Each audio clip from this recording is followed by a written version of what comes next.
ngayong ika-87 taon ng kauna-unahan DZRH. Tayo ay iisa, ikaw, kayo, tayo. Iisa ang radyo, tayo ay iisa.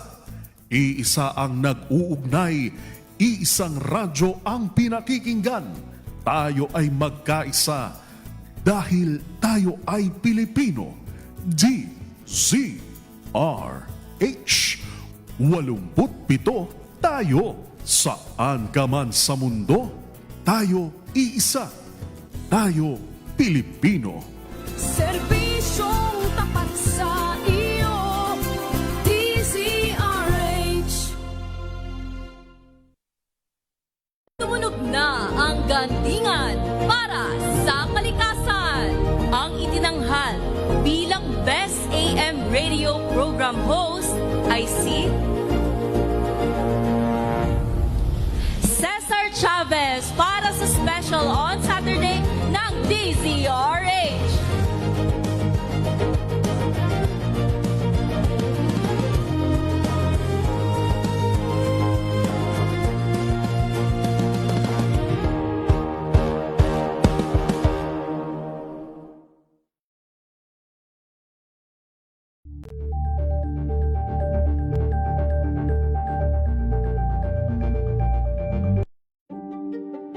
Buklatin ang mga pahina.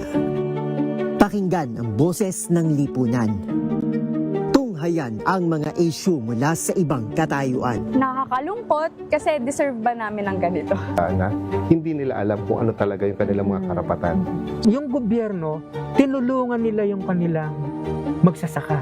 Pinapatahimik tayong lahat using various laws. Through education, kayang-kaya nating baguhin yung ganitong klaseng pag-iisip. Isang kwento, iba't ibang anggulo. Dito, sa Point of View.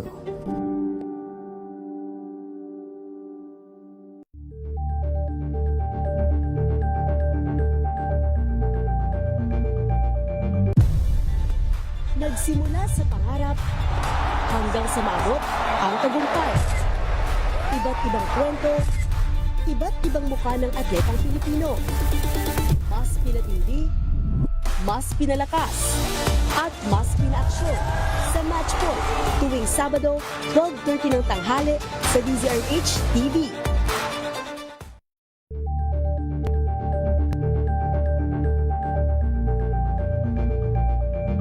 We've got you covered. From the hottest hits, exclusive interviews, kilig to the bones fan meet experience, and hataw performances of your favorite stars. Pilipinas, ang oras 4 na minuto makalipas ng alas 3 ng umaga.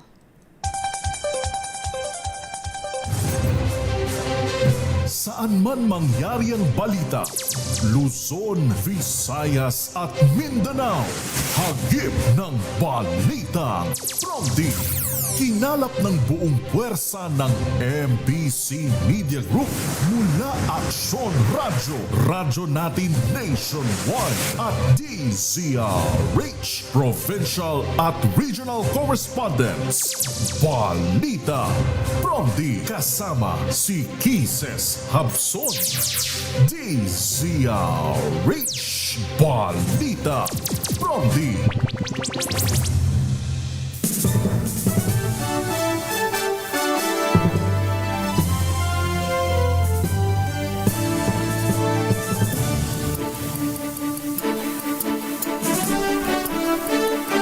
Magandang umaga Luzon, Visayas, Mindanao, Pilipinas. Ito po ang programang Balitang Promdi ngayong araw ng Huwebes, August 13, 2026. Sa ulo ng mga balita. Pasok sa ilang lugar sa bansa, kanselado ngayong araw dahil pa rin sa epekto ng habagat. Balitang Promdi. Tensyon sumiklab sa pagitan ng depensa at prosekusyon sa Day 15 ng impeachment trial. Presiding Officer Escudero pumagitna na. Balitang Promdi.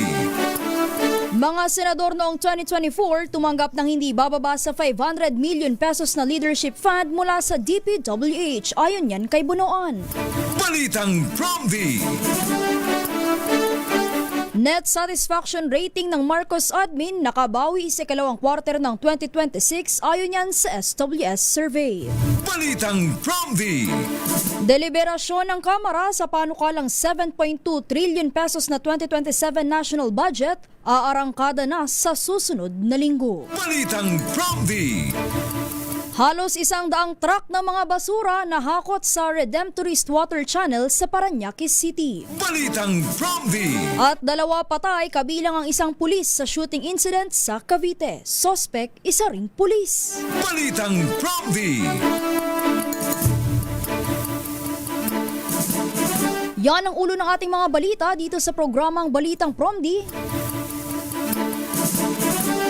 Sa ngalan po ni Kisa Sabson, ako ang inyong makakasama, Ara Espiritu. Para sa DZRH, una sa Pilipinas, una sa Pilipino.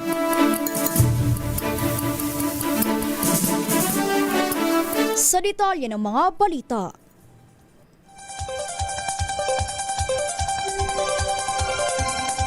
Unahin na nga natin ang mga lugar na nagkansela ng face-to-face classes ngayong Huwebes. Dahil pa rin yan sa sama ng panahong dala ng habagat. Kabilang nga sa mga nagkansela ng pasok sa Metro Manila, una na dyan ang Valenzuela City, all levels both public and private. Gayon din po sa Marikina City at sa Malabon. Sa Ilocos Region, nagkansela rin ng face-to-face classes ang Pangasinan, partikular dyan sa Dagupan City, sa Binmalay, sa Lingayen, Mangaldan, Calasiao, Labrador. Gayon din po sa Suwal, sa Mangatarem, Santa Barbara at sa Aguilar. Sa Cordillera Administrative Region, nagkansela rin po ng pasok ang Benguet, partikular dyan sa Atok. Preschool to Senior High School hanggang bukas na po yan, August 14, Friday. Gayon din po sa Kabayan, Preschool to Senior High School, sa Kibugan, sa Bugyas, Kabangan, Sablay, gayon din sa Tublay, sa Bacon, sa Tuba, at sa La Trinidad, gayon din po sa Bukod, from preschool hanggang elementary po yan. Sa Central Luzon, nagkansela rin ng face-to-face classes sa Bulacan, partikular sa May Kawayan, all levels, both public and private. Gayon din po sa Malolos, all levels, at sa Hagonoy, all levels din po yan, both public and private. Sa Pampanga naman, nagkansela rin po ng face-to-face classes ang San Simon. All levels, both public and private. Gayon din po sa Masantol, Santo Tomas, Candaba, Macabebe. Gayon din po sa Guagua at sa Minalin. Sa Bataan, nagkansela rin po ng face-to-face classes ang Hermosa. All levels, both public and private. Gayon din po sa Orani, kindergarten to senior high school, both public and private. At sa Abukay po, all levels po yan, both public and private. Balanga City, preschool to senior high school. Sa Pilar naman, all levels. Sa Limay, kindergarten to senior high school, pampubliko at pampribadong paaralan. Gayon din po sa Mariveles, all levels, both public and private. Sa Bagak, preschool to senior high school. Gayon din po sa Morong. At sa Dinalupihan naman, kindergarten to senior high school. Sa Calabarzon, nagkansela rin po ng face-to-face classes ngayong araw ang Cavite. Partikular na dyan sa Tanza, all levels, both public and private. Mag-shift po sa alternative delivery mode. Sa Cavite City, all levels, public and private. Noveleta. Gayon din sa Kawit, all levels, both public and private. At sa Mimaropa po, nagkansela rin ng klase ang Occidental Mindoro, partikular dyan sa Santa Cruz at sa Mamburao. All levels, both public and private schools. Balitang Promdi.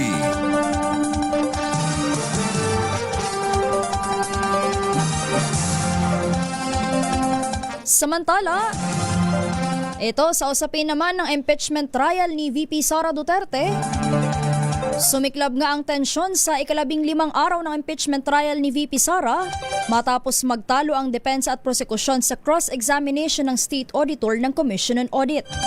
Piniga ng Defense Counsel na si Christine Ferrer ang State Auditor na si Sailin Del Campo kaugnay ng findings ng COA Intelligence and Confidential Funds Audit Office na naging basihan ng Notice of Disallowance laban sa Office of Vice President. Piniga ng Defense Counsel o hiniling ni Ferrer kay Impeachment Court Presiding Officer Francis Chis Escudero na yes or no lamang ang isagot ng testigo. Gayunman, kinontra ito ng private prosecutor na si Lorna Kapunan at sinabing may mga limitasyon sa cross-examination. Dahil dito, pinayuhan ni Escudero ang 2 abogado na maghinay-hinay sa kanilang palitan. Sa gitna nito, nagbiro si Kapunan na pinipigilan niya ang kanyang sarili na bigyan ng spanking si Ferrer. Balitang Promdi.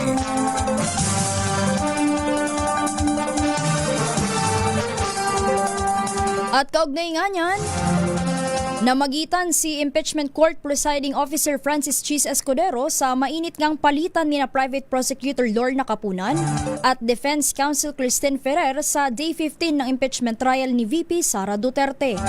Nagkasagutan ang dalawa sa cross-examination ng COA witness na si Sailin Del Campo matapos igiit ni Ferrer na yes or no lamang ang isagot ng testigo, bagay na kinontra naman ni Kapunan. Iginiit ni Kapunan na may mga limitasyon sa cross-examination at hindi pinahihintulutan ang mga tanong na maaaring makapagpaligaw sa testigo, habang iginiit naman ni Ferrer na pinahihintulutan ang ganitong mga tanong.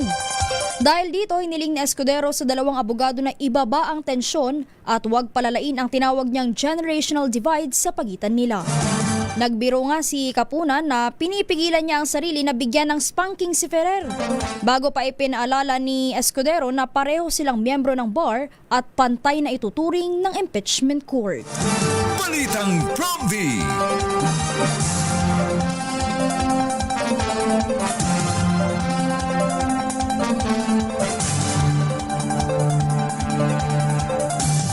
Tumanggi namang sagutin ng COA witness na si Sailin Del Campo kung peke o totoong tao ang mga recipient ng humigit kumulang 375 million pesos na confidential funds ng Office of the Vice President na may mga nakakatawang pangalan. Sa ika-15 araw ng impeachment trial ni VP Sara, piniga ni Defense Counsel Christine Ferrer si Del Campo kung automatic bang fictitious o peke ang isang recipient kapag nakakatawa ang pangalan nito. Pumalag naman si Private Prosecutor Lorna Kapunan at iginiit na misleading ang tanong ni Ferrer dahil hindi ang mga pangalan ang punto ng acknowledgement receipts kundi kung paano ginamit ang confidential funds. Pinayagan naman ni Impeachment Court Presiding Officer Francis Chis Escudero na ipagpatuloy ni Ferrer ang pagtatanong kay Del Campo. Balitang Promdi.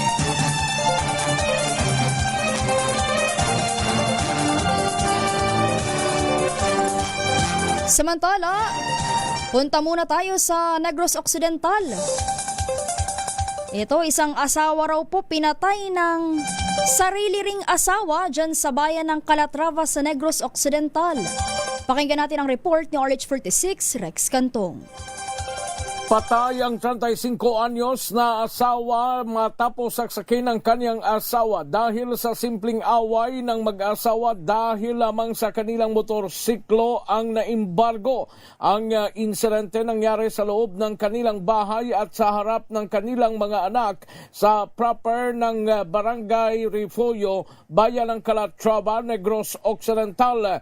Ang biktima kinilala lamang na si alias Milag, habang ang suspect kinilala na si alias Tito, 37 anyos, pawang mga residente ng nasabing lugar. Ayon kay Police Captain Jesus Alba, Acting Chief of Police ng Calatrava Municipal Police Station, mula sa trabaho si Tito nang dumating sa kanilang bahay, subalit wala na ang motorsiklo dahil kinuha na ng kolektor dahil hindi nabayaran ng biktima. Pagkatapos ng krimen, sinaksak din ng suspect ang kanyang sarili na patuloy na ginagamot sa Corazon Locsin Montelibano Memorial Regional Hospital dito sa lungsod ng Bacolod. Ito si RH46 Rex Cantong para sa DZRH, una sa Pilipinas, una sa Pilipino. Balitang Promdi. Maraming salamat, Rex Cantong. Posibleng maglunsad pa rin ng fraud investigation ng Commission on Audit hinggil sa manoy maanumalyang paggamit sa confidential funds ni VP Sara Duterte. Sa pagpapatuloy ng impeachment trial kahapon, tinanong ni Senator Judge Bam Aquino kung may isasagawang investigasyon kaugnay ng fraud dahil sa mga questionabling pangalan ng recipients ng kontrobersyal na pondo. Sinagot naman ito ni COA Auditor Sailin Del Campo at sinabing pinag-aaralan pa ang pagkakasa ng fraud audit. Kasabay nito, binanggit ni Del Campo ang anyay panganib sakaling i-turn over ang mga dokumento ng OVP at DepEd na naglalaman ng mga sensitibong impormasyon sa ibang tanggapan para sa pagsisiyasat. Sa kabila nito, tiniyak ng COA Auditor na maaaring magsagawa ng fraud audit oras na kailanganin. Balitang Promdi.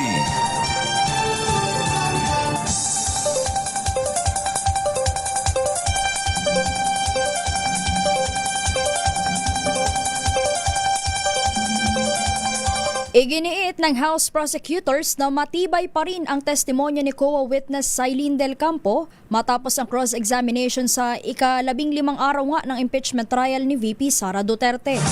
Ayon kay House Lead Prosecutor Representative Jervil Luistro, nasiyahan sila sa pagharap ni Del Campo sa mga tanong ng depensa, lalo na sa usaping pagbabayad ng reward.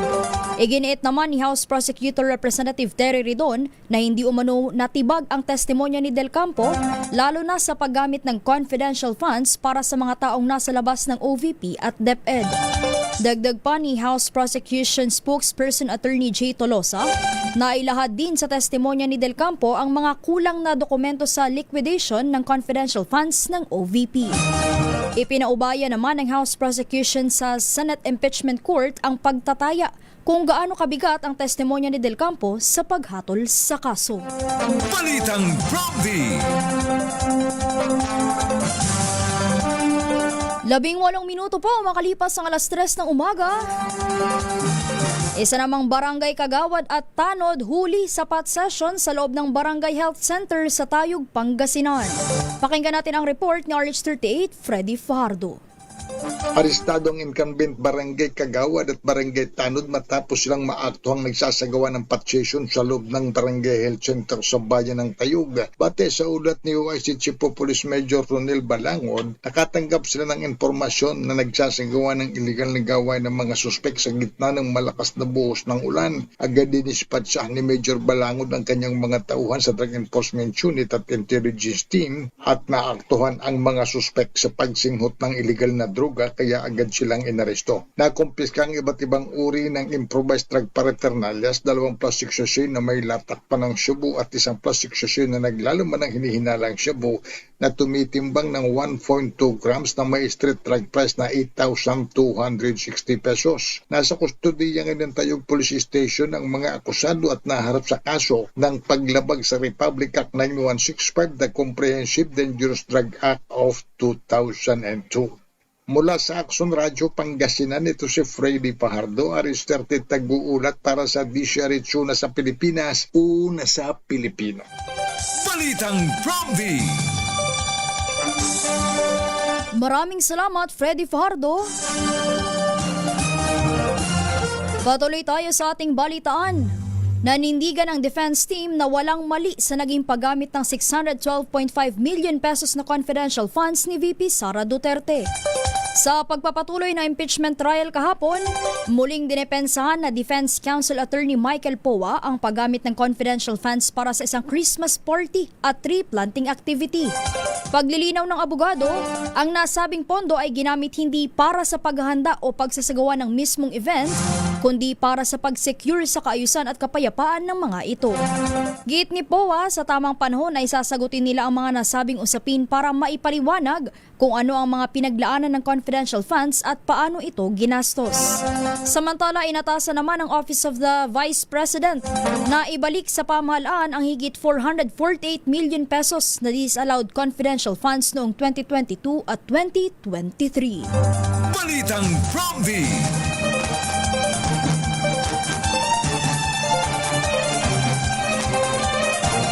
Tumanggi naman si Private Prosecutor Amando Virgil Ligutan na burahin ang kanyang Facebook post kaugnay ng paggamit ng misleading questions sa cross-examination ng isang testigo sa impeachment trial ni VP Sara Duterte.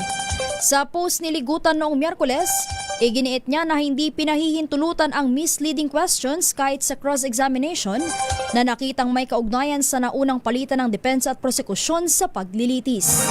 Iginiit ni Ligutan na walang dahilan para burahin ang post dahil wala naman siyang binanggit na tao at wala umanong masamang intensyon sa kanyang pahayag. Dagdag pa ni Ligutan, walang mali siya o bad faith sa kanyang post at naniniwala siyang malinaw ang kanyang paninindigan sa issue ng misleading questions. Balitang Promdi.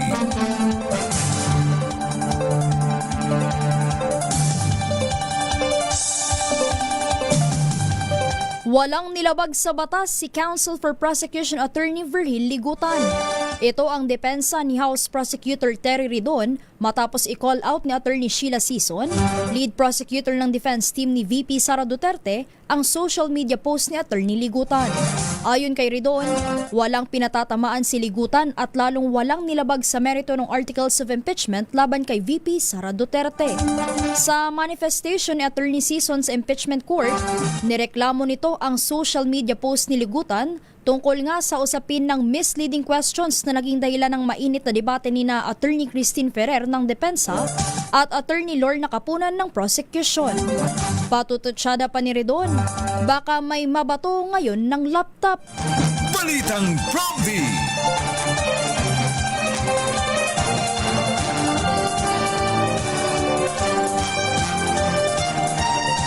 Lahat ng mga senador noong 2024 ay tumanggap umano ng hindi bababa sa 500 million pesos na leadership fund sa ilalim ng DPWH budget. Ito naman ang inilutang ni dating DPWH Secretary Manuel Bonoan sa pagharap niya sa Sandigan Bayan bilang testigo sa kaso ni former Senator Bong Revilla Jr. Ayon kay Bonoan, sa ilalim ng naturang pondo ay mayroong minimum na 500 million pesos na alokasyon ang bawat senador para sa kanilang priority projects, habang ang mga chairperson naman ng major committees ay nakatatanggap ng hindi bababa sa 1 billion pesos. Giit ni Bonoan, isa si Revilla sa mga nakinabang sa leadership fund para sa fiscal year 2024 to 2025, kung saan nakatanggap siya ng 1 billion pesos na alokasyon bilang chairman ng Senate Panel on Public Works. Sinabi ng dating kalihim na isinumite ni Revilla ang listahan ng kanyang priority projects sa pamamagitan ni former DPWH Yusek Roberto Bernardo. Binanggit din ni Bonoan na ang nooy Senate President na si Senator Miguel Zubiri ang may diskresyon sa nasabing pondo, ngunit may itinakda lamang silang threshold para rito. Balitang Promdi.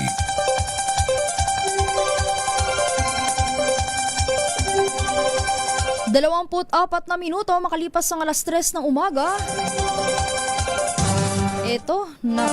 Isa na naman pong grade 7 student ng Alang-Alang Leyte National High School pinagbubogbog ng mga grade 8 students.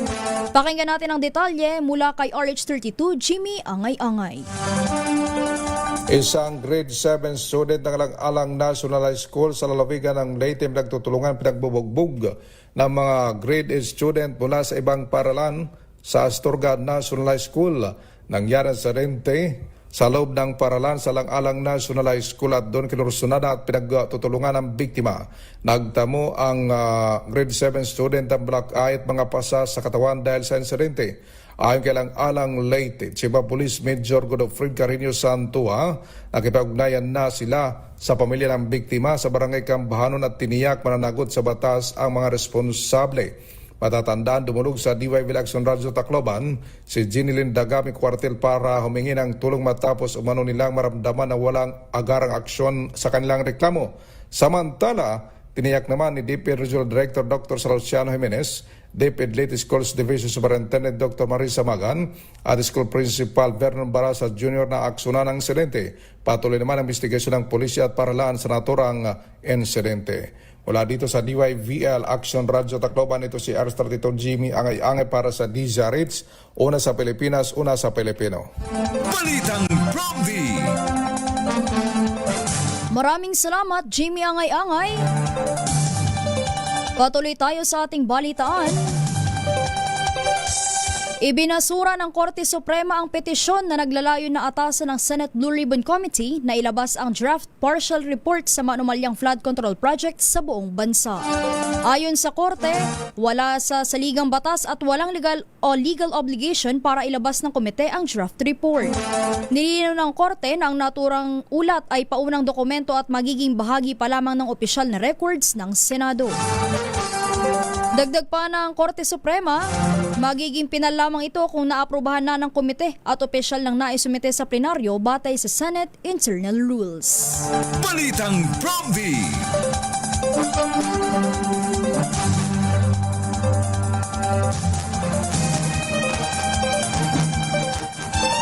Nakatanggap ng 1.5 billion pesos na confidential and intelligence funds ang Department of Justice para sa taong 2025. Sa ilalim yan ng pamumuno noon ni Ombudsman Jesus Crispin Remulla.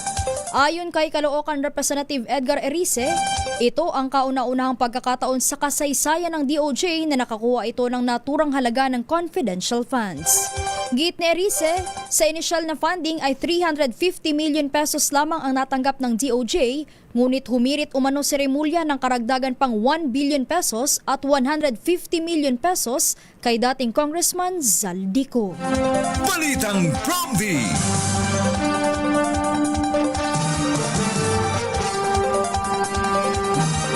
Ito, matapos nga sumadsad sa record low,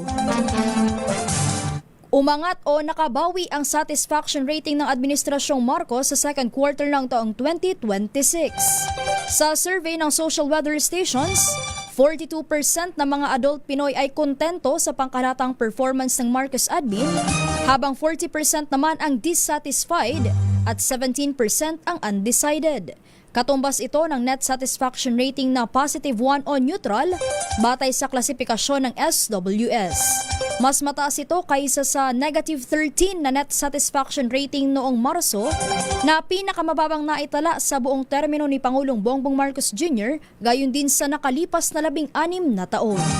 Bagaman bumuti ang rating ni PBBM, mas mababa pa rin ito kaysa sa positive 14 noong Nobyembre ng taong 2025. Balitang Prompty.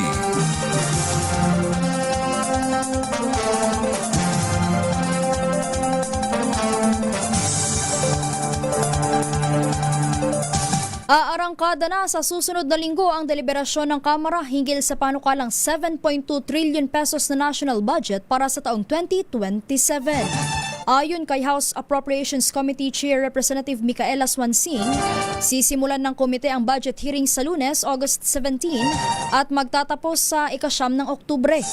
Gate ni Swansing, magkakaroon din ng People's Budget Review kung saan makikipagpulong ang non-government organizations at iba pang concerned stakeholders sa mga mambabatas para sa kanilang mga katanungan hinggil sa budget process. Sa hiwalay na pahayag, tiniyak naman ni House Speaker Faustino D. III na paiiralin nila ang lahat ng safeguard measures na ipinatupad noong nakaraang taon para hindi na maulit pa ang mga questionable insertions sa pambansang pondo. Balitang Prompty. Search and rescue operation para sa nawawalang 17 anyos na dalagita sa Sagada Mountain Province nagpapatuloy raw po. Pakinggan natin ang report mula kay RH41 Romy Gonzalez. Pinalawak ng mga search teams ang paghahanap sa 17 anyos na si Sofia Magalgarit Oria ng Barangay Demang, Sagada Mountain Province na iniulat na nawawala noong August 9, 2026. Huli nakita si Oria bandang alas 7 ng gabi noong Sabado, Agosto 7 at pinireport na nawawala alauna ng hapon ng linggo. Ayon sa Sagada Municipal Police Station na i-deploy ang mga personnel mula sa PNP. Municipal Disaster Risk Reduction Management Office, Bureau of Fire Protection Sagada, BGMP, barangay officials at iba pang civilian volunteers para magsagawa ng search operation sa kalapit na lugar at barangay sa Sagada Central Zone. Sa panguna ni Mayor Felicito Dula, nanawagan ang Municipal Disaster Risk Reduction and Management Office sa publiko na manatiling mapagmatsyag at magbigay ng buong kooperasyon sa nagaganap na paghahanap kay Sofia Oria. Sa sino mang nakakita sa kanya o may anumang impormasyon na makatutulong kung saan ang kinaroroonan niya at hinikayat na kaagad na ipagbigay alam sa pinakamalapit na himpilan ng pulisya o sa mga miyembro ng Search and Rescue Team. Ito si Aris 41 Romy Gonzalez para sa DZRH, una sa Pilipinas, una sa Pilipino. Balitang Promdi. Maraming salamat, Romy Gonzalez. Kaugnay nga ng mga nararanasang pagbaha, epekto ng pinalakas na habagat, at sa pagtugon ng gobyerno, maaaring gamitin ng pamahalaan ang National Disaster Risk Reduction and Management Fund para sa nagpapatuloy na disaster response. Ito'y sa harap pa rin ng mga nararanasang pagbaha sa iba't ibang lugar sa bansa dahil sa malakas na buhos ng ulan dala ng habagat.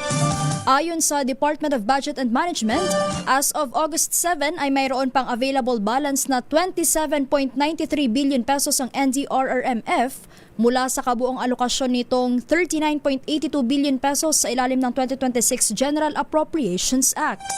Sa datos ng NDRRMC, pumalo na sa 3.15 na milyong katao ang naapektuhan ng masamang kalagayan ng panahon.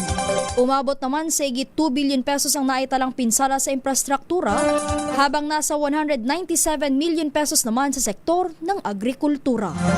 Balitang Promdi.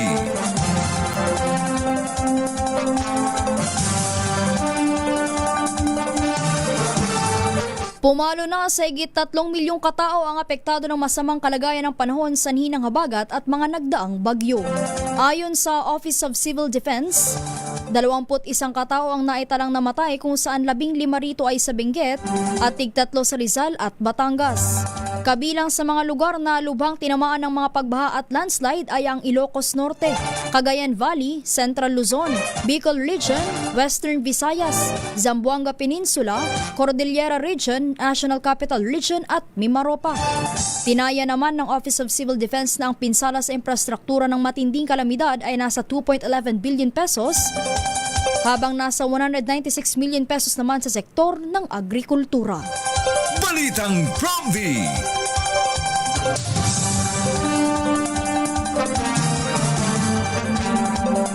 Higit 100 menor de edad na rescue sa Oplan Sagip Bata Road Safety Campaign ng Police Regional Office 6. Pakinggan naman natin ang detalye mula kay Jocelyn Maki ng Action Radio Iloilo.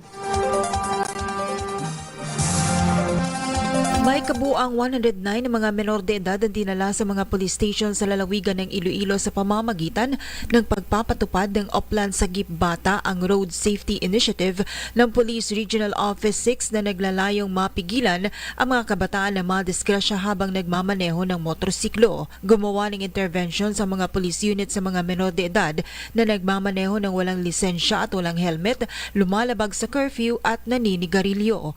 Batay sa operational umaabot sa 82 ang na-record na violation sa pagmamaneho ng walang lisensya, 43 ang curfew violations, 14 ang no helmet violation at 3 ang smoking-related violation. Pinaalalahanan naman ng kapulisan ng mga magulang at guardian sa kanilang responsibilidad na pigilan ng kanilang mga anak sa pag-drive o pag-operate ng mga motor vehicle na walang legal qualifications.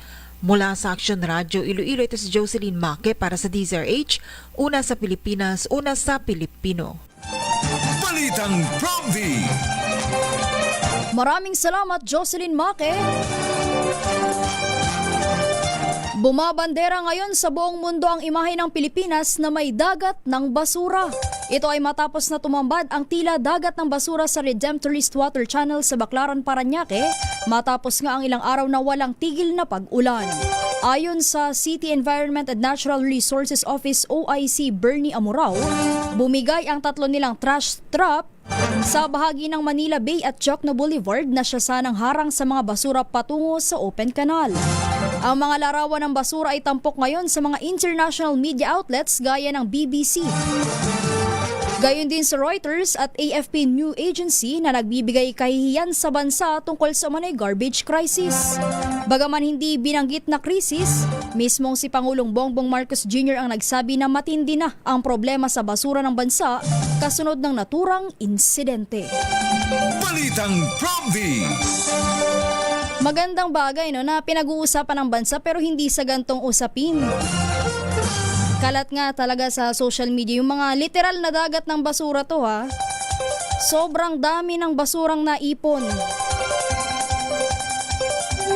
Pero syempre, bago nga natin sisihin o bago tayo umapela sa gobyerno, syempre magandang simulan ng pagbabago sa sarili natin. Balitang Promdi! Kaugnay nga po niyan, halos 100 o nasa 96 na truck ng mga basura ang nakolekta sa Redemptorist Water Channel sa Parañaque City.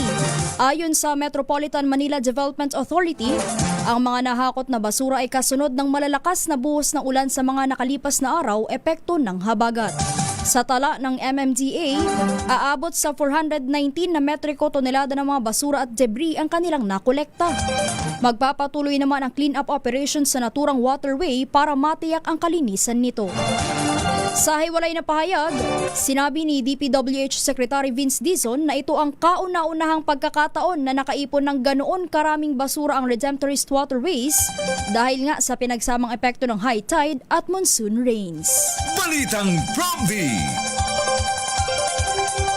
Samantala, punta naman tayo sa Bataan. 1.7 million pesos na halaga ng ayuda ipinamahagi sa 100 at mahigit 100 benepisyaryo ng Lawa at Binhi program sa Balatangas sa Bataan. Pakinggan natin ang report ng RH37, Dani Kumilang. Nasa 1.7 milyong piso ang kabuang tulong pangkabuhayan na ipinamahagi sa 150 benepisyaryo mula sa Barangay Kataning, Kabog-Kabog at Dangkol bilang bahagi ito ng Lawa at Binhi program ng Department of Social Welfare and Development DSWD at Department of Agriculture DA. Ayon dito kay Balanga City Mayor Raquel Garcia, bawat benepisyaryo ay nakatanggap ng 11,400 pesos matapos lumahok sa 20 araw na programa sa kinabibilangan ng pagtatanim at pag-aalaga ng mga lawa at binhi garden sa kanilang mga barangay.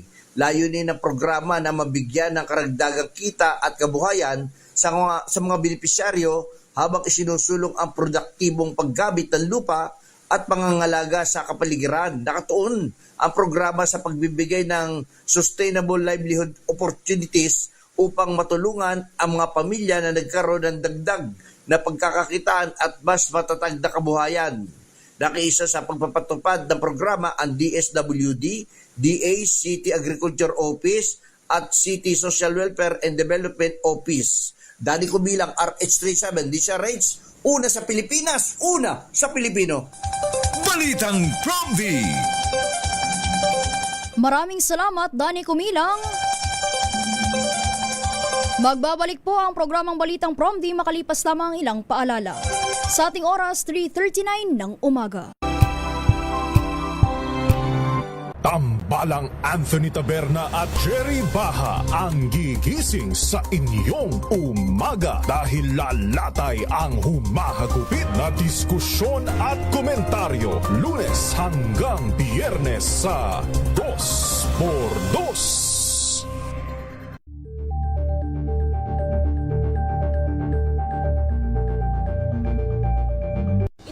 Ng naitalang 17 individual na ang kanilang naaresto. Ng Metro Manila Development Authority o MMDA ang No Contact Apprehension Policy o NCAP sa Metro Manila. Sa ang ilang mga dokumento ay peke. Hindi rin legal ang employment na ipinangako sa kanila. Sa mata ng batas, mananagot ang sangkot at may sala. Dahil sa bawat paglabag, may karampatang parusa. Alamin ang mga pananagutan sa likod ng mga bawal dito sa Hoy Bawal yan tuwing Sabado, alas 11:30 ng umaga. Dito lang sa DZRH TV. Better News. Una sa Pilipinas, una sa Pilipinas. NBS, Trending and Viral Show. Nakahandang sa ating balitan mga kaibigan sa Rapido Hataw. Public Service Hour. Siyempre pa, una sa Pilipinas. Una Yan ang kabuhanan din pala tuntunan ng break time. Sabay niyo na po ang mga balita at talakayan sa Balansyado. Maraming salamat. Tumunog na ang gantingan para sa kalikasan. Ang nagkamit ng parangal bilang Best News Anchor ay walang iba kundi si Angelo Palmones ng Magandang Umaga Pilipinas, DZRH Radio 666 kHz.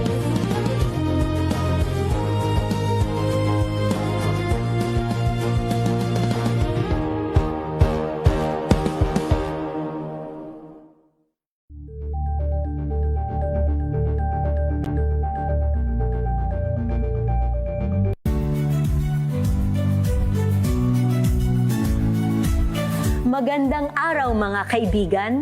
Ito po ang inyong balerina ng bayan, si Lisa Makuha Elizalde, na nag-aanyaya sa inyong samahan kami at ang aming mga espesyal na panauhin para sa kalahating oras ng masayang kwentuhan sa aming programang Art to Art, kung saan ang usapang sining at kultura ay para sa lahat. Huwag kaliligtaan, tuwing linggo, alas 3:30 ng hapon, dito lamang sa DZRH Radio, DZRH TV, at via online streaming.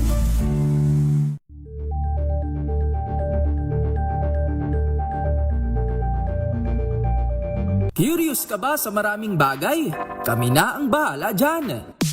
Aalamin, tutuklasin at bibigyang linaw namin ang mga katanungang bumabagabag sa inyong isipan.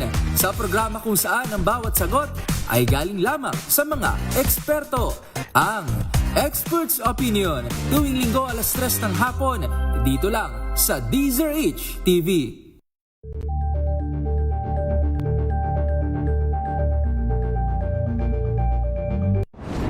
Kung good vibes ang hanap mo, dito ka na sa sigurado! Mula sa mga istoryang nagbibigay ng inspirasyon hanggang sa mga kwentong may dalang solusyon. Mga balitang pampagaan ang pakiramdam at pampaganda ng araw. Hindi lang ba sa good news, kundi the better news. Mula Lunes hanggang Biyernes, 1:00 ng tanghali sa DZRH TV. Angel po si Angelo Palmones sa giiwan sa inyo na isang magandang umaga. Maraming salamat. Life goes on! Nine, good morning Lakay! Good morning, sister. At good morning! Magandang mainit na umaga. Angel po si Angelo Palmones sa giiwan sa inyo na isang magandang umaga. Nagbabalik po ang programang Balitang Promdi. Patuloy tayo sa ating balitaan. Aminado si Pangulong Bongbong Marcos Jr. na kritikal na ang sitwasyon at mabigat ang problemang kinakaharap ng bansa pagdating sa basura. Ginawa ng Pangulo ang pahayag ng mag-inspeksyon sa Redemptorist Water Channel at Jokno Pumping Station matapos malantad ang dagat ng basura sa Baclaran sa Parañaque. Ayon kay Marcos, ngayon lang nangyari na napuno ng ganito katindi ang Baclaran River at bukod pa sa sobrang dami ng basura, nasira rin ang trash traps sa lugar. Balitang Promvi. Inatasan ni Department of Education Secretary Sonny Angara ang mga guro na paigtingin ang pagtuturo ng tamang pamamahala at paghihiwalay ng basura bilang hakbang sa pag-iwas sa pagbaha. Ginawa ni Angara ang pahayag sa kanyang pagbisita sa Santolan Elementary School sa Pasig City na naging evacuation center para sa mga apektado ng habagat. Ayon kay School Principal Aditha Tolop, nasa 749 na pamilya o 3,100 individual ang pansamantalang naninirahan sa evacuation center. Ngayong balik normal na ang klase, binigyang diin ni Angara na ang pagtuturo sa mga mag-aaral ng wastong pagsisegregate ng basura ang mahalagang pangmatagalang solusyon sa problema ng basura at pagbaha. Balitang Promvi. Samantala, official Facebook account ng Las Navas Municipal Police Station na-hack para magpakalat ng online gambling links. Pakinggan natin ang report ni RH34 Jane Galit Bantayan. Pinasinungalingan ng Las Navas Police sa kanilang nilabas sa public advisory ang mga naipost gamit ang kanilang account hinggil sa mga sugal na mayroong pahintulot daw mula sa nasabing stasyon. Nilinaw ng Las Navas Police Station ang kanilang Facebook account ay nakompromiso o ginamit ang inotorisadong individuals. Ginamit ang account sa pagpupost ng sugal at pagpapadala ng mga links sa online gambling website. Nilinaw pa na nasabing stasyon na hindi sila affiliated sa kahit sino nag-iendorso at hindi nagtutolerate ng anumang forma ng online gambling or gambling-related activities. Ang unauthorized post at pinapadalang mensahe ayon sa PNP ay walang kinalaman ang kanilang istasyon. Sa ngayon, kinumpirma ng PNP na kanilang official Facebook account ay na-recovered na at secured na. Sinabi pa na nasabing mga pulis ng Las Navas Police Station, mas pinagting pa nila ngayon ang security ng kanilang account nang hindi na maulit pa ang panggagamit ng hindi otorisadong individuals. Hindi mo kang publiko na huwag i-entertain ang gambling-related post o mensahe gamit ang Las Navas sa MPS page at maging vigilante laban sa online scams. Mula sa Aksyon Radyo Katarman, RH34 Jane Galit Bantayan ng DZRH, una sa Pilipinas, una sa Pilipino. Balitang Prompty. Maraming salamat Jane Galit Bantayan. Pinag-iingat ng DNR Mines and Geosciences Bureau ang publiko sa banta ng landslide dahil nga sa patuloy na mga pag-ulan dulot ng habagat sa mga susunod na 2 araw.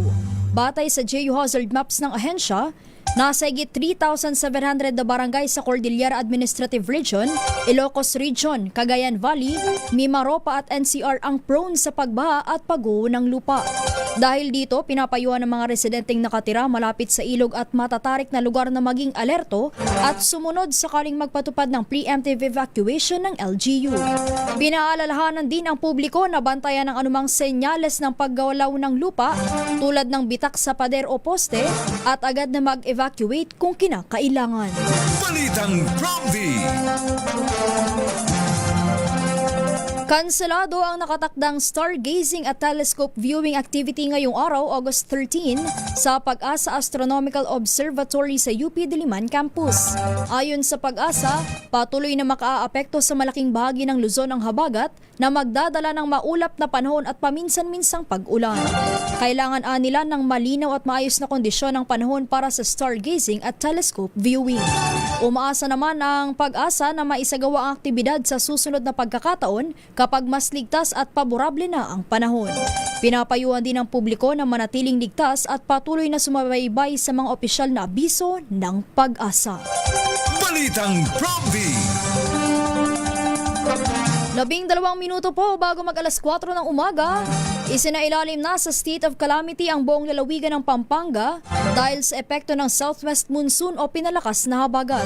Alinsunod ito sa rekomendasyon ng Provincial Disaster Risk Reduction and Management Council dahil sa malawakang pagbaha sa mga bayan ng Pampanga. Batay sa datos, umabot sa higit 269,000 na pamilya o katumbas na higit 860,000 na individual ang naapektuhan. Samantala, umabot sa kalahating bilyong piso ang kabuang pinsala ng habagat sa sektor ng agrikultura sa lalawigan. Balitang Prompty. Nagharap naman ng petisyon sa Korte Suprema ang labor groups para ipawalang bisa ang pagpigil ng Pasig Regional Trial Court sa 85 pesos na aumento sa sahod. Pinangunahan ng Kamanggagawa Party List at ang 8 iba pang labor groups nang magharap ng 39-page na petition for certiorari and prohibition kontra sa temporary restraining order na inilabas ni Pasig RTC Branch 152 Judge Marie Joyce Manongsong at status quo anti-order na inilabas ni Branch 154 Judge Achilles Balawitan. Tahasang kinwestiyon ng mga manggagawa ang legal na otoridad ng korte para pigilan ang Wage Hike Order 27 na inilabas ng Regional Tripartite Wages and Productivity Board at iba pang katulad na kautusan ng National Wages and Productivity Commission. Una rito, hiniling ng Akbayan Party List sa Korte Suprema na imbestigahan ang korteng naglabas ng kautusan kontra wage hike at iginiit na pinagbabawalan ng batas ang anumang korte na maglabas ng injunctions laban sa wage increase. Balitang Prompty. 3:50 in the morning. Nanawagan ang dalawang consumer groups sa Kongreso na alisin ang umano'y loophole sa kasalukuyang excise tax system para sa vape products. Ayon sa Citizen Watch Philippines at Progreso para sa Bayan, malaki ang agwat ng buwis sa nicotine salt at freebase nicotine. Ngayong 2026, nasa 602 pesos ang buwis sa 10 ml nicotine salt vape kumpara sa 69 pesos at 46 centavos lamang sa kaparehong dami ng freebase product. Ayon sa mga grupo, maaari itong samantalahin sa pamamagitan ng maling pagdeklara ng produkto upang makaiwas sa mas mataas na buwis. Nauna nang nagpahayag ng pagkabahala si House and Ways Committee Chairman Miro Kimbo sa pagbaba ng tax collections kahit tumataas umano ang konsumo. Dahil dito, isinusulong ng ilang panukalang batas sa Kongreso ang pagkakaroon ng iisang excise tax rate sa vapor products anuman ang nicotine formulation. Giit ng mga grupo, makatutulong ang mas simpleng sistema para mapigilan ang tax evasion at smuggling at maprotektahan ang kita ng gobyerno. Balitang Prompty.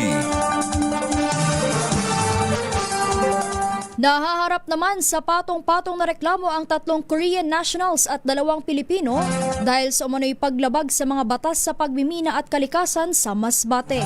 Inihain ni Jessa Real Chun sa Office of the Provincial Prosecutor ng Masbate ang mga reklamo laban kina Jung Hoon An, Sung Sali, Suni Lee, Marco Real National at Aimee Saturnino. Kabilang sa mga reklamong inihain ang umano'y paglabag sa Philippine Mining Act, People's Small Scale Mining Act at Philippine Environmental Impact Statement System.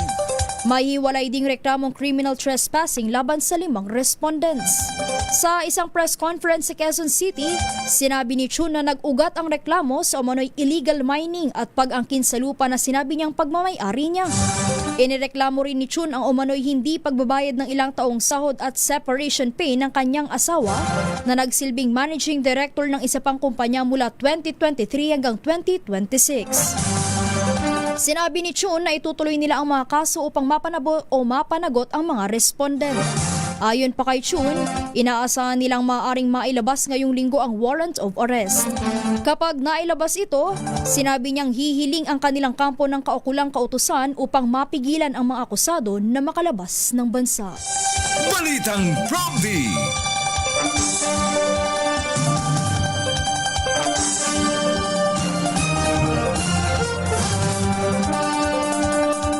Nilagdaan na ng Armed Forces of the Philippines o AFP at United States Pacific Command ang Plan of Activities ng Mutual Defense Board Security Engagement Board o MDBSEB para sa susunod na taon. Layunin ng mga bilateral activity na hasain ang interoperability ng dalawang pwersa, gayon din ang pagsusulong ng maritime security at iba pang interes ng dalawang magkaalyadong bansa. Sa kanilang pagpupulong, binigyang diin ni na AFP Chief of Staff General Antonio Navarrete at ni US Indo-PACOM Commander Admiral Samuel Paparo ang kanilang matibay na commitment sa 1951 Mutual Defense Treaty. Ayon naman kay retired Rear Admiral Roy Vincent Trinidad, special spokesman ng militar sa West Philippine Sea, regular na nire-review ang kasunduan upang matugunan ang mga nagbabagong hamon sa seguridad. Balitang Prompty.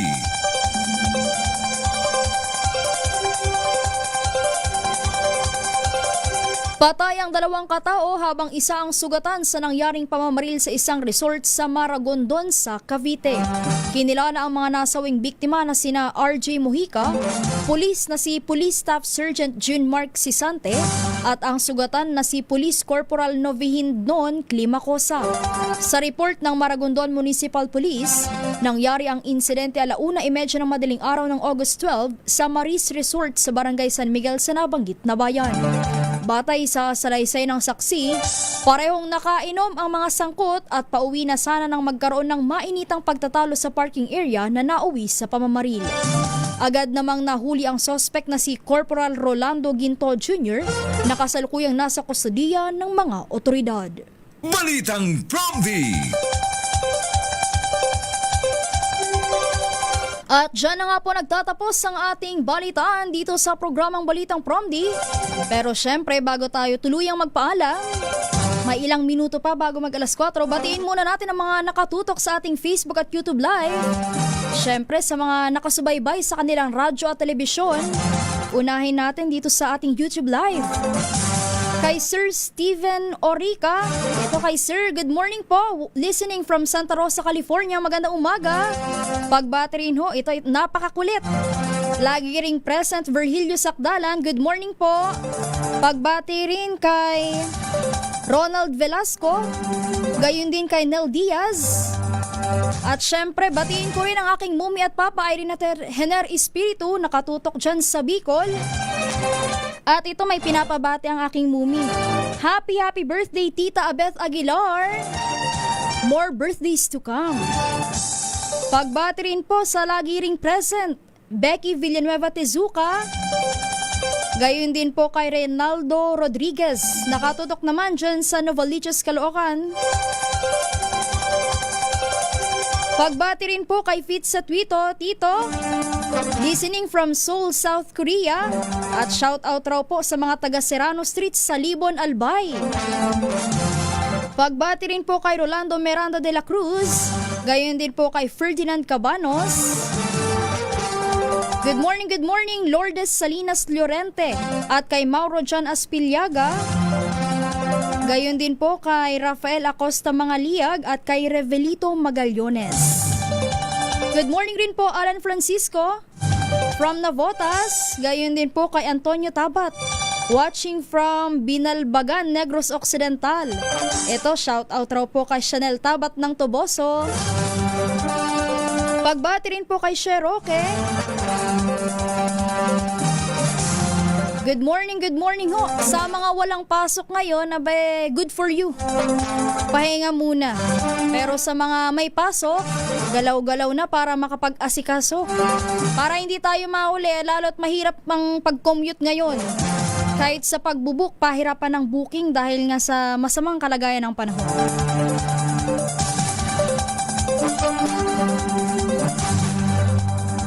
Batiin rin po natin ang mga nakatutok sa ating YouTube Live. Ito yung mga hindi pa natin nababati kay Sir Arturo Pena. Good morning rin ho kay Greyhood 21. Pagbati rin po kay Antonio Carrasco. Gayon rin ho kay Michael Andrew Castro. Good morning rin po Michael Montero. At kay Max Alvarez. Ito may nagtatanong po yung mga walang pasok ko sa Metro Manila. Ito yung mga nagsuspende ng face-to-face classes ang Valenzuela City all levels both public and private. Gayon rin po sa Marikina City all levels both public and private. At sa Malabon City all levels both public and private. 2 minuto na lamang po bago mag alas 4 ng umaga.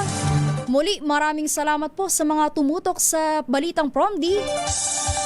Susunod na po ang Magandang Umaga Pilipinas, kasama naman si Kong Angel Palmones. Muli, ako po ang inyong nakasama, Ara Espiritu, para sa DZRH, una sa Pilipinas, una sa Pilipino. Pilipinas ang oras 3:58 in the morning.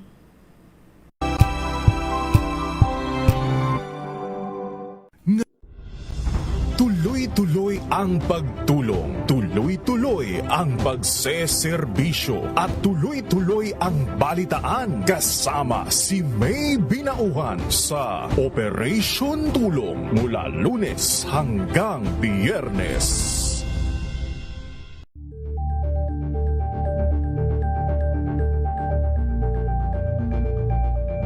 Ngayong 27 taon ang kauna-unahang himpilan ng radyo sa Pilipinas, ang DZRH, patuloy pa rin magbabalita, magseserbisyo at magbibigay pag-asa sa iba't ibang sulok ng bansa. 1994 nga nang inilunsad ang One Nation, One Station sa inisyatibo ni NBC Media Group Chairman Mr. Fred J. Elizalde. Naabot ang nasa 97% ng populasyon sa Pilipinas gamit ang nationwide satellite broadcast. Patunay ang 20 relay stations mula Luzon, Visayas at Mindanao sa patuloy na dedikasyon ng DZRH sa loob ng maraming dekada.